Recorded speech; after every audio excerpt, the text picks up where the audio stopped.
గోవిందాయ నమః. అందరికీ జయ శ్రీరామ్. కృష్ణ వందే జగద్గురు. భగవద్గీత 3వ అధ్యాయము 25వ శ్లోకం.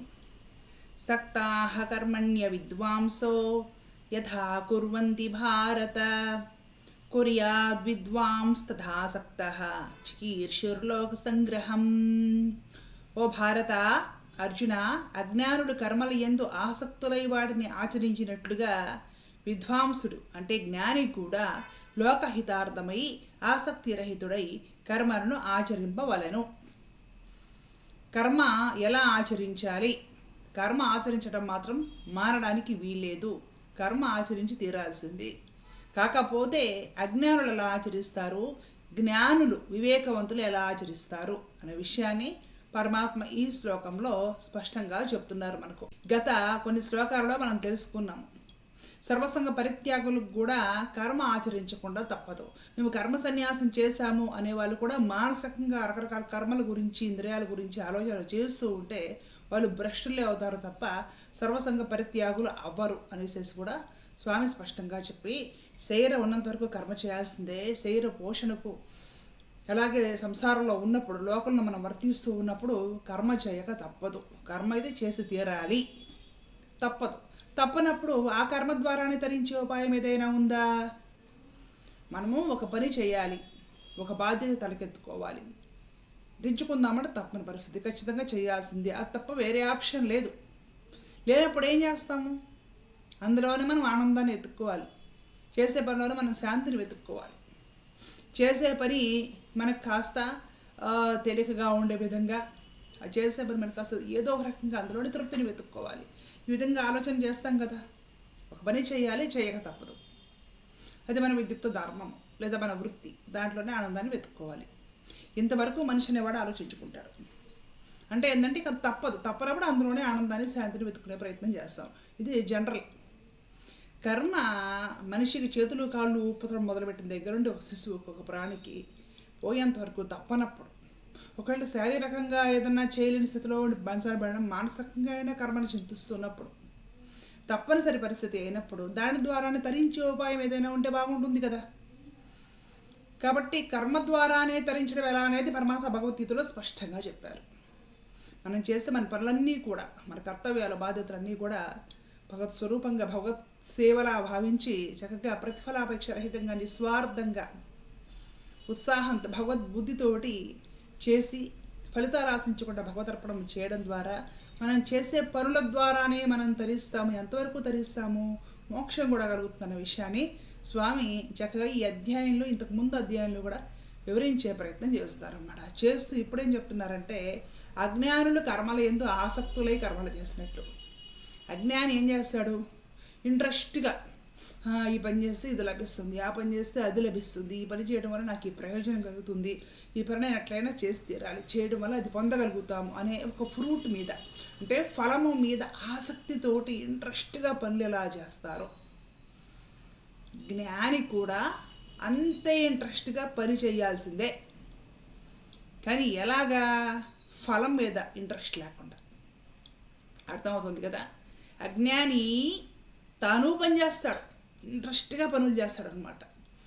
ఒక ప్లాన్ పెట్టుకొని మరి ఇది చేస్తే ఇలా వస్తుంది, అది చేస్తే అది వస్తుంది అనేసి ఫలితం మీద ఎక్స్పెక్టేషన్ పెట్టుకొని అది పొందుతున్నాం కాబట్టి, అది మనకు లభించబోతుంది కాబట్టి ఇంట్రెస్ట్గా పనిచేస్తాడు. 24 గంటలు చేయమన్నా చేస్తాడు, దానికోసం ఏం చేయమన్నా చేస్తాడు. ఎందుకు శ్రమ పడతాడంటే అదేదో లభిస్తుందంట. ఈ పని పూర్తయ్యాక అదేదో లభిస్తుంది, లభించింది అనుభవించాలి, దాంతో సుఖపడాలి కాబట్టి ఇంట్రెస్ట్గా చేస్తున్నాడు. అజ్ఞాని కర్మలు అలా ఉంటాయి. ఆ కర్మ చేసేటప్పుడు అజ్ఞానికి ఎంత ఇంట్రెస్ట్ ఉంటుందో, ప్రతిఫలాపేక్ష రహితంగా జ్ఞాని కూడా అంతే ఇంట్రెస్ట్ పెట్టుకొని పనిచేయాలి. కాకపోతే ఫలం మీద ఆసక్తి విడిచి, ఇదొక్కటే సూత్రం.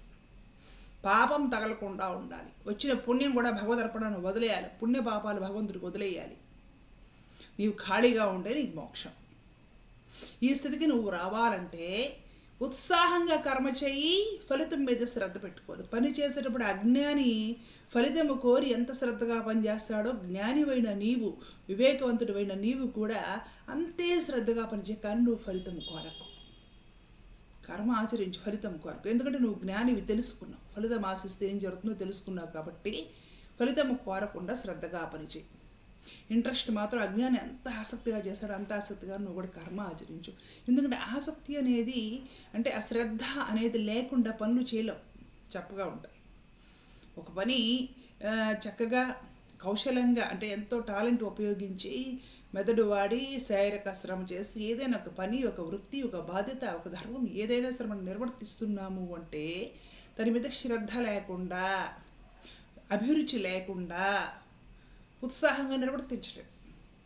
ఆ శ్రద్ధ లేదా అభిరుచి, ఉత్సాహం అజ్ఞానికి ఎందుకు ఏర్పడుతుందంటే ఈ పని చేయడం ద్వారా పలానా ఫలితం దొరుకుతుంది, దాన్ని నేను ఆనందంగా అనుభవించు, తద్వారా సుఖపడవచ్చు అనే ఒక ఫ్రూట్ని ఆశించి వీడు ఇంట్రెస్ట్గా పనిచేస్తున్నాడు. ఆ ఫ్రూట్ని ఆశించడం వల్ల ఇబ్బంది ఏంటంటే ఆ పాపపుణ్య కర్మలు తనకు అంటుకుంటాయి. అవి అంటుకుంటే మోక్షం దూరం అవుతుంది, బాధ కలుగుతుంది, రకరకాల ఇబ్బందులు ఉంటాయి. కర్మబంధనాలు ఇరుక్కున్న వాడికి ఇబ్బంది లేకుండా ఉంటుంది, కట్టివేయబడిన వాడికి ఇబ్బంది ఉండదా చెప్పండి? కట్టివేయబడతారు, కర్మలలో ఇబ్బంది ఏర్పడుతుంది. కాబట్టి జ్ఞాని అనేవాడు ఏం చేయాలి? ఫలితం మీద ఆసక్తి విడిచిపెట్టి ఇంతే ఉత్సాహంగా పనిచేయి. ఫలితం మీద ఆశ వదిలేమన్నారు కదా అని పని మీద కూడా ఆశ వదిలేస్తే కర్మ సరిగ్గా చేయలేవు. కాబట్టి కర్మ చేయడానికి అజ్ఞాని ఎంత ఉత్సాహంగా ఉండడో అంతే ఉత్సాహం నువ్వు చూపించు. ఫలితం మీద ఆశ వదిలేసేసావంటే నువ్వు ప్రశాంతంగా ఉంటావు. అన్ని పనులు అవుతాయి, టైంకి అవుతాయి, బాధ్యతలు నిర్వర్తిస్తావు, నీ డ్యూటీస్ సక్రమంగా చేస్తావు, నీ స్వధర్మం చక్కగా ఆచరిస్తావు. కానీ ఫలితం ఆశించవు కాబట్టి నీకు దెబ్బలు తగలవు, ఎదురు దెబ్బలు. ఆశించావు కాబట్టి నీకు బాధలు కలవు, ఎక్స్పెక్టేషన్స్ ఉండవు, మనశ్శాంతిగా ఉంటావు, నిద్రపోతావు ప్రశాంతంగా, భగవదర్పణం గావించి కర్మలన్నీ నువ్వు ప్రశాంతంగా ఉంటావు. నీకు ఎప్పుడు ఏం కావాలి, ఏం చేయాలి, నిన్ను ఎక్కడ పెట్టాలి, ఎలా ఉద్ధరించాలి, అది పరమాత్ముడు ధర్మం. నువ్వు ఆయనకు వదిలేస్తావు కాబట్టి ఆయన ధర్మం ఆయన చూసుకుంటాడు. ఇది ఇక్కడ పరమాత్మ. అజ్ఞాని ఎలా ప్రవర్తిస్తాడు, జ్ఞాని ఎలా ప్రవర్తిస్తాడు, అజ్ఞానికి జ్ఞానికి కర్మ లేదా ఒక పని చేయడంలో అంతరం ఏమిటి అనే విషయాన్ని స్పష్టంగా వివరిస్తున్నారు. మనం తెలుసుకొని ప్రయత్నించామంటే మనం చేసే పనుల ద్వారానే భగవత్ప్రాప్తిని పొందవచ్చు. అజ్ఞానం కారణంగా అయితేనేమిటి, అత్యాసల కారణంగా అయితేనేమిటి ఈ విజ్ఞానము దూరం అయిపోతుంది. జనాలకి ఎంతసేపు ఏం చేస్తే ఏంటి వస్తుంది, ఏం చేస్తే ఏంటి వస్తుంది, దానికోసం ఎక్కడి వరకు ఎత్తాలి, ఏం చేయాలి, ఎలా నేను సుఖపడాలి, ఎలా రాబట్టుకోవాలి, ఈ తలంపు తప్ప అసలు చక్కగా నా జీవనం గడిచిపోతూనే నేను ధరించే విధానం ఏదైనా ఉందా అనే ఒక తేలిక మార్గాన్ని పట్టించుకునే ప్రయత్నం చేయడం లేదు, తెలుసుకునే ప్రయత్నం చేయడం లేదు. ఎంత చెబుతున్నా సరే భగవద్గీతలో పరమాత్మ ద్వాపరగా అంతంలో చివరి యుద్ధాసనం అయినప్పుడు చెప్పి అప్పటి నుండి గీత ఉన్నా సరే జనాలు ఎంతోమంది తెలుసుకోకే మళ్ళీ పుడుతున్నారు, తెలుసుకోకే బాధలు పడుతున్నారు, తెలుసుకోకే రకరకాల ఇబ్బందులకు, జీవిత బాధలకి గురయ్యి ఆత్మహత్యలు కూడా చేసుకుంటున్నారు. తెలుసుకోకే. తెలుసుకుంటే తేలిగ్గా నల్లేరు మీద నడకలా ఉంటుంది జీవితం. తెలుసుకోకపోతే ఈ బతికే భారంగా ఉంటుంది. కాబట్టి ఉచితమేగా, తెలుసుకునే ప్రయత్నం చేద్దాం, బాగుపడదాం. ధర్మో రక్షత రక్షత. జై శ్రీమన్నారాయణ. కృష్ణ.